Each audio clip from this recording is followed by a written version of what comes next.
Hello everyone, स्वागत है आपका हमारे चैनल ई अनंत पर।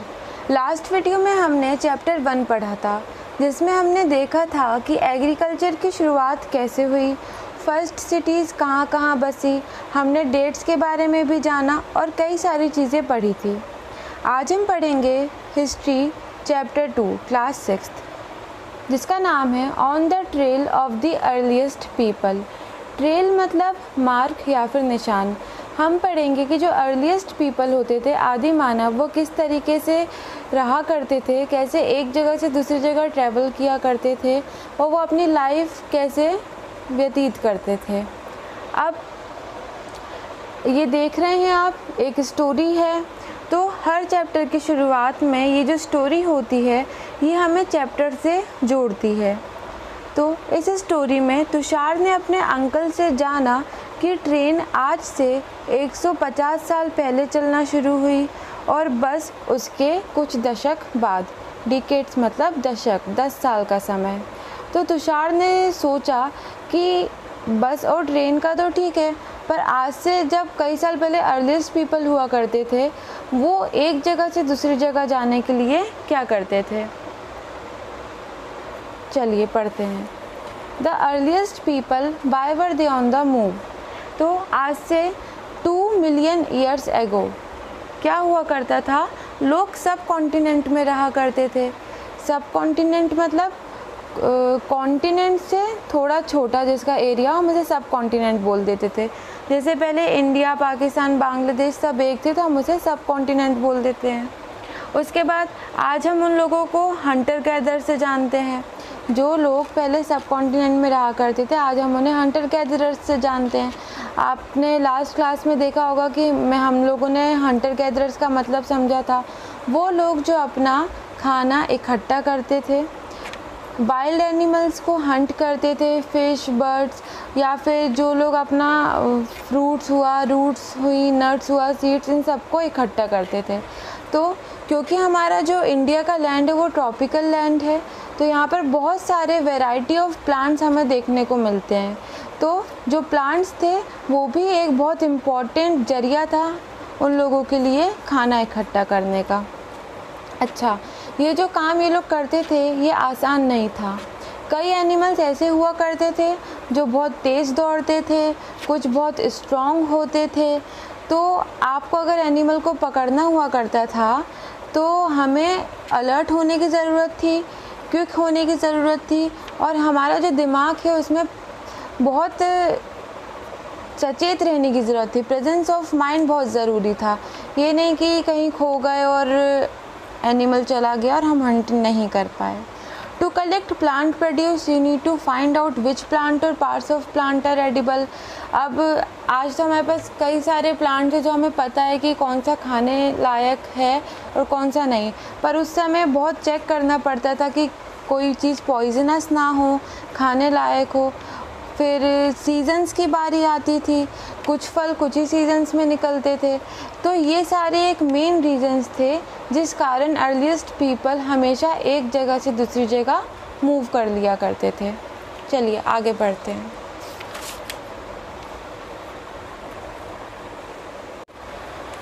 तो अब यहाँ से चीज़ें इम्पॉर्टेंट होना शुरू हो गई हैं, तो अब हम नोट्स से शॉर्ट में पढ़ेंगे इम्पॉर्टेंट सारी चीज़ें। चलिए, 4 reasons why hunter gatherers moved from place to place. वो 4 रीज़न जो हमें बताते हैं कि हंटर गैदरर्स एक जगह से दूसरी जगह क्यों जाया करते थे। First, staying at one place result in unavailability of plant and animal resource. अगर वो लोग एक जगह रुकेंगे तो उस एरिया के जितने भी प्लांट्स होंगे और एनिमल्स होंगे वो उन्हें पकड़ कर खा जाएंगे। तो उससे क्या होगा, एक टाइम ऐसा आएगा कि ये दोनों ख़त्म हो जाएंगे, तो उनके लिए प्रॉब्लम क्रिएट हो जाएगी। Second reason, animals move from place to place in search of small prey, grass, leaves etcetera, therefore they had to follow them. तो एनिमल्स भी अपना खाना ढूंढने के लिए एक जगह से दूसरी जगह जाते हैं, क्योंकि जहाँ पर उनका शिकार जाएगा वो भी वहीं जाएंगे। तो जो अर्लीस्ट पीपल होते थे वो उन एनिमल्स के पीछे जाया करते थे। तो ये भी एक रीज़न हो गया उनका एक जगह से दूसरी जगह जाने का। Third, plants and trees bear fruit in different season. जो प्लांट्स और ट्रीज़ होते हैं वो अलग अलग सीज़न में अलग अलग फ्रूट्स देते हैं, तो हमें हर सीज़न के हिसाब से जो ट्री जहाँ पाई जाएगी वहाँ जाना पड़ता था। तो ये भी एक रीज़न था एक जगह से दूसरी जगह जाने का। Fourth reason, many rivers are perennial. Perennial मतलब सदाबहार। कई रिवर ऐसी हुआ करती थी जो पेरेनियल होती थी, पर कुछ सीजनल हुआ करती थी, सदाबहार। तो सीजनल मतलब जो केवल किसी सीज़न में बहा करें। तो गर्मी का सीज़न पड़ता था तो वो रिवर सूख जाया करती थी, तो people had to move in search of water in dry season. इसलिए जो उस समय के लोग थे उन्हें ड्राई सीज़न में पानी को ढूंढने के लिए अपने आप को एक जगह से दूसरी जगह ले जाना पड़ता था। एक और रीज़न है, they also had to meet their relatives. उनको अपने रिलेटिव से भी मिलना रहता था, इसलिए वो एक जगह से दूसरी जगह ट्रैवल किया करते थे। फिर जब आप आगे पढ़ेंगे तो आप पढ़ेंगे स्टोन्स के बारे में।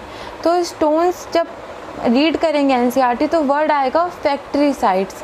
पहले क्या होता था, स्टोन्स से हम टूल्स बनाया करते थे। ओके, तो फैक्ट्री साइट क्या था, place where stones were found and where people made tools. ऐसी जगह जहाँ पर हमें स्टोन्स मिला करते थे और उन स्टोन से क्या बनाया जाता था, टूल्स बनाए जाते थे। फिर आगे जब पढ़ेंगे तो एक और वर्ड मिलेगा, हैबिटेशन कम फैक्ट्री साइट। ये क्या है, अब देखिए, जब फैक्ट्री साइट पर स्टोन निकले, हमने उससे टूल्स बनाए, तो बहुत लंबी प्रोसेस हुआ करती थी। तो बहुत लंबे समय तक एक जगह टिकने के लिए लोग वहाँ घर बना लेते थे, हैबिटेट बना लेते थे, ताकि वो फैक्ट्री पर ज़्यादा से ज़्यादा दिन रह पाएँ, ज़्यादा से ज़्यादा टूल्स बना पाएँ और उनका काम अच्छे से प्रोड्यूस हो। इसलिए उस जगह का नाम क्या दे दिया, हैबिटेशन कम फैक्ट्री साइट्स। अब यहाँ पे आपने देखा ये लिखा है साइट्स, ये लिखा है साइट्स, तो साइट्स का मतलब क्या होता है, sites are the place where remains of things are found. वो जगह जहाँ पर हमें पुरानी चीज़ों के निशान मिलें वो साइट्स कहलाती हैं। ओके, तो ये जो साइट्स, इसका यही मतलब है कि यहाँ से हमें पता चला होगा कुछ टूल्स मिले होंगे, तो हमें पता चल गया कि यहाँ पर पहले टूल्स हुआ करते थे जो स्टोन से बना करते थे। हैबिटेशन कम फैक्ट्री साइट्स के बारे में कैसे पता चला होगा, यहाँ पर लोगों के रहने का सामान मिला होगा, उनके बर्तन, कपड़े एट्सेट्रा। ओके, अब हम आगे पढ़ेंगे stone tools making by different techniques. अब जो टूल्स बनाए जा रहे हैं उनको बनाने की 2 टेक्निक्स होती हैं डिफरेंट। ओके, आगे हम उसके बारे में पढ़ेंगे। नोट डाउन करने के लिए आप वीडियो को पॉज कर दीजिए। अब हम देखेंगे स्टोन टूल्स बनाने की 2 मेथड। पहली है stone on stone. Pebble from which tool is to made is taken in one hand, जिसे हम कोर बोलेंगे। Another stone is used as hammer is put in second hand. The second stone is used to strike off flakes from second until shape is obtained. इसका ये मतलब हुआ कि जिस stone का टूल बनने वाला है हम उसे क्या बोलते हैं, कोर बोलते हैं। जैसे ये स्टोन है, इसका हमें क्या बनाना है, टूल बनाना है, तो इसका नाम आज से क्या हुआ, कोर। इस तरीके से फिर कोर को हम एक हाथ में पकड़ लेते हैं। दूसरा स्टोन जो होता है वो हैमर का काम करता है, मतलब हथौड़े का काम करता है, जिसे हम दूसरे हाथ में पकड़ते हैं। हम हैमर वाले स्टोन की मदद से कोर को तब तक काटेंगे जब तक हमारे टूल का शेप ना आ जाए। तो ये जो पूरी मेथड हुई, इस मेथड का नाम क्या हुआ, स्टोन ऑन स्टोन। यहाँ पे स्ट्राइक ऑफ फ्लेक्स मतलब हुआ काटना। ओके, ये हुई पहली मेथड। अब दूसरी मेथड है प्रेशर फ्लेकिंग मेथड। इसमें क्या होता था, जो कोर, आपको समझ आया कोर क्या था, तो कोर को एक सॉलिड प्लेस पे रख दिया जाता था और फिर जो कोई बोन उठा लेते थे या फिर कोई और स्टोन उठा के उसके ऊपर रख देते थे। जैसे ये कोर हुआ, इसके ऊपर बोन रख दिया, कोई दूसरा स्टोन रख दिया, फिर जो हैमर वाला स्टोन था उससे हम इसके ऊपर प्रेशर मारते हैं, मतलब ठोकते हैं, जब तक इस कोर का रिक्वायर्ड शेप ना मिल जाए हमें। तो ये हुई दूसरी मेथड, प्रेशर फ्लेकिंग मेथड। बस ये दो मेथड आपको याद रखने जिससे अर्लीस्ट पीपल अपने टूल्स बनाया करते थे। फिर आती है इम्पॉर्टेंट चीज़, कर्नूल केव्स। यहाँ पर हमें सबसे पहले ऐश मतलब राख के ट्रेसेस मिले थे। हमें पहली बार यहाँ से पता चला था कि जो अर्लीस्ट पीपल थे वो आग का इस्तेमाल करके या तो खाना पकाया करते थे या एनिमल्स को डरा के भगाया करते थे। तो यहाँ से हमें सबसे पहले पता चला कि अर्लीस्ट पीपल ने फायर आग का इस्तेमाल किया था क्योंकि हमें राख मिली थी। फिर ये जो अभी तक हमने पढ़ाई करी हम यहाँ तक कंप्लीट कर चुके हैं। आप जब यहाँ तक रीड करेंगे आपको हर चीज़ वापस समझ आ जाएगी। रीडिंग ज़रूरी है इसलिए ज़रूर करिएगा। अब हम देखेंगे नेम्स एंड डेट्स। देखिए जो अर्लीस्ट पीरियड था उसे हमने बोला पैलियोलिथिक पीरियड। ओके, ऐसे आपको इसे रीड करना है। तो अर्लीस्ट पीरियड का क्या नाम दिया? पैलियोलिथिक। पैलियोलिथिक एक ग्रीक वर्ड है जिसमें पैलियो का मतलब है ओल्ड और लिथोस का मतलब है स्टोन। क्या हुआ? पैलियोलिथिक का मतलब वो एज जहाँ पर हमने ओल्ड स्टोन पाए। ओके, पीरियड इनका कितना लंबा चला? ये सबसे लंबा चलने वाला पीरियड था। 2 मिलियन ईयर्स एगो से 12,000 ईयर्स एगो तक। मतलब देखिए आप कितना लंबा समय है। आज से 2 मिलियन साल पहले से और आज से 12,000 साल पहले तक के बीच का जो भी समय था वो अर्लीस्ट पीरियड का समय था। क्योंकि ये पीरियड बहुत बड़ा है इसलिए इसको हमने 3 पार्ट में डिवाइड किया है, lower palaeolithic, middle palaeolithic and upper palaeolithic. अच्छा, this period covers 99% of human history. हमारी ह्यूमन की जो हिस्ट्री है उसका 99% इस पीरियड में कवर होता है। ओके, तो ये नोट डाउन कर लीजिएगा कहीं। सेकंड है मिडिल स्टोन जिसको हमने बोला मीजोलिथिक। इसका जो पीरियड था ये कितने दिन चला? आज से 12,000 साल पहले से लेके आज से 10,000 साल पहले के बीच का जो भी समय था वो मीजोलिथिक था, मतलब मिडिल स्टोन। इसमें अर्लीस्ट पीरियड के भी टूल्स इस्तेमाल किए गए और इनके टाइम पे जो टूल मिले वो भी इस्तेमाल किए गए। Some tools found are tiny and are called microlith. या इस समय बहुत स्ट्रॉन्ग टूल पाए जाते थे और मिडिल स्टोन में जो टूल पाए गए वो थोड़े छोटे छोटे थे और उनको हमने क्या बोल दिया? माइक्रोलिथ्स। आगे बढ़ते हैं।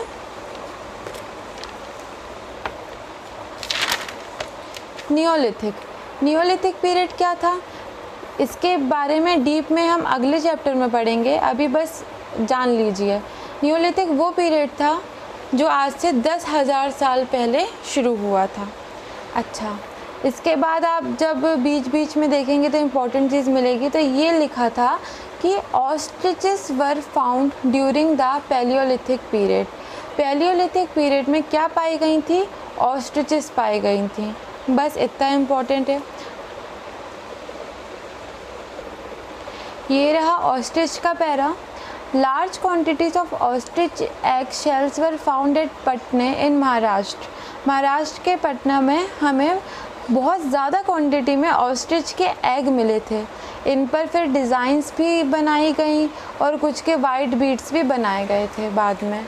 ओके, अब हम पढ़ेंगे हंसगी के बारे में। ये एक पैलियोलिथिक साइट है जहाँ पर बहुत सारे स्टोन्स मिले थे, फिर उससे टूल्स बनाए गए थे। तो number of Palaeolithic sites were found here. यहाँ पर बहुत सारी पैलियोलिथिक साइट्स मतलब ऐसी साइट्स जहाँ से ओल्ड स्टोन के टूल्स बनाए गए थे। These were probably habitation come factory site. तो यहाँ पे लोग रहा भी करते थे और फैक्ट्री पे जाकर टूल्स भी बनाया करते थे। यहाँ पे आपका चैप्टर ख़त्म होता है। अब देखते हैं एनसीईआरटी के इम्पॉर्टेंट डेट्स जो कि आपको चैप्टर के एंड में मिलेगी। सिर्फ 2 हैं हमारे पास। द मीजोलिथिक पीरियड कब शुरू हुआ? अभी हमने रीड किया था यहाँ। और the beginning of the Neolithic आज से 10,000 साल पहले और मीजोलिथिक आज से 12,000 से 10,000 साल पहले के बीच का जो समय था वो मीजोलिथिक पीरियड का था। उसके बाद कुछ साइड नोट्स हैं जैसे भीमबेटका एमपी में जो है वो some sites are habitation sites place where people live, this include cave and rock shelter. तो जो भीमबेटका है वो भी एक पैलियोलिथिक साइट है और यहाँ पर लोग हैबिटेट भी बनाया करते थे, इसलिए इसे हैबिटेशन साइट भी बोला जाता है। और natural caves and rock shelter are found in Vindhyas and the Deccan plateau, these are close to Narmada valley. ये बस एक नोट है, आप रीड कर लीजिए कि नेचुरल केव्स और रॉक शेल्टर भी फाउंड किए गए थे कहाँ पर, विंध्यास में और डेक्कन प्लेटू में, और ये किसके क्लोज थे, नर्मदा वैली के। इसके साथ हमारा ये चैप्टर ख़त्म होता है। आपको यदि कोई भी डाउट हो तो आप कमेंट में बता सकते हैं। Thank you.